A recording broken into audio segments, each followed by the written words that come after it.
It's Maths Masterclass with Leo. Today we are doing functions. We are still continuing with this is our lesson 3 on functions. In our previous lesson, which is lesson 2, we had a technical problem and we could not complete this question. Because of our technical problems. But now, let's continue with it. Now, as we were saying, you are supposed or you are required to determine the domain of this question, right? This question says determine the domain. How will you do it? Where do you start, right? So if you look at this, you really cannot have a negative inside this bracket. If you have a negative inside this bracket, when solving, then it's going to cause you problems, right? If there's a negative here, then it's going to cause maths error, right? Remember, square root of a negative 4, negative what, whatever, it's going to cause maths error, right? So now, that is the first thing that we need, right? That is that maths error. We need to know when do we determine that, when do we get that maths error? When we are substituting any value of u inside this bracket. So, we will say, solve for u. Inside this bracket, we have 4 minus u. Then you can equate it to 0, right? Then, means u is equal to 4, right? So now, it means when I substitute 4 here inside the bracket, what must happen? This equation must be valid, right? So I'll say square root of 4 minus square root of 4 minus 4, right? Then this is giving me 2 minus 0. This is valid, right? It doesn't give me maths error, therefore it's valid. So let's check. If I go above 4, what's going to happen? Let's say I do or select 5. Let's say we check 5. Square root of 5, square root of 4 minus 5. What's going to happen? What's going to happen is we're going to get a maths error. Because now we have square root of 5 minus, this will be square root of negative 1. Right? Square root of negative 1, it's maths error. And therefore this is invalid. We cannot go above 4. That is the first thing that you need to know. The first one, when we substitute 4, it's valid. It means 4 is included. But we cannot go above 4. Let's go below 4. Let's say we select 3. Square root of 3 here minus square root of 4 minus 3. And this is square root of 3 minus square root of 1. Right? This, if you can punch it on a calculator, it will give you your decimals. That means it's valid. Right? That means it's valid.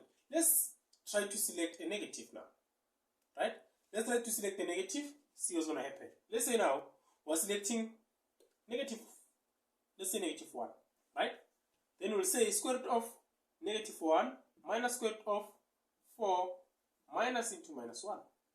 Check what's going to happen. This is invalid because this will give you maths error. Right? That will give me maths error. So now, it means we have a range in this case. We have a range. Our equation lies in between 4 and something.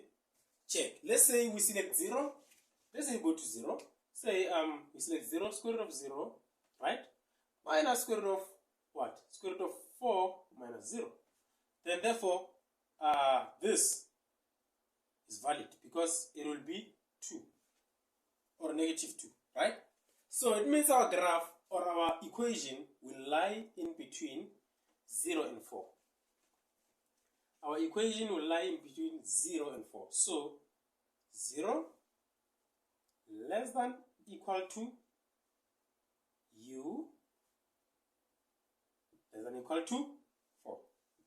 So my domain is in between 0 and 4. The domain of this is in between 0 and 4.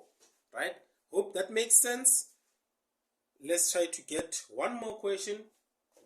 Then we are done with what you call domain. Let's say we have square x over 3. Okay, this is f of x is equals to x over x minus 1, 3x minus 1. Right? We have something like that. The first thing that you must remember, whenever you have a fraction, your domain must not be equals to 0. Because if your domain is equals to 0, then will give you maths error. right? So we don't want any maths error. If we have a maths error, that cannot be our domain. If there's somewhere that says maths error, that is a restriction. That is where now our domain it's out. Cannot be our domain, right? Our domain cannot be, our value of x cannot be part of the domain in that case. So let's check.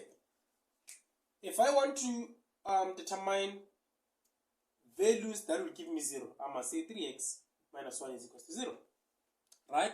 And 3x is equal to 1 divided by 3 divided by 3. This and this cancels. X is equal to 1 over 3. Now, it means when I substitute 1 over 3 on my equation, I'm going to have maths error. That is the only restriction that I have. If I substitute 1 over 3 here, I'm going to have maths error.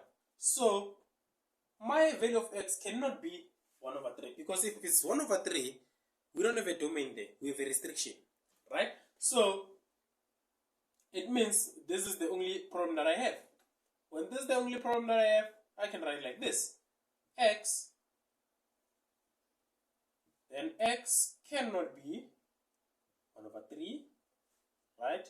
Therefore x, the real numbers. All other solutions are correct, but only this. This is invalid, right? This is invalid. Hope that makes sense. But some textbooks will write it like this.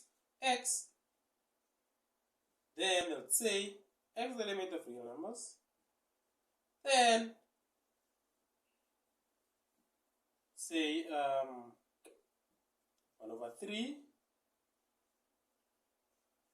like that, right? So it's one and the same thing. It's one and the same thing, right? Even if you say here is the element of real numbers, you are still correct, right? So that is it with domain. I hope it makes sense. I'm going to try to get more questions and upload them if possible. But now, our next lesson will be based on composite function. Our next lesson is composite function. Stay tuned. Share the content with your friends. Invite your friends to come and enjoy with us, enjoy maths with us, and pass maths with us. Hope to see you in the next video. Enjoy the rest of your day.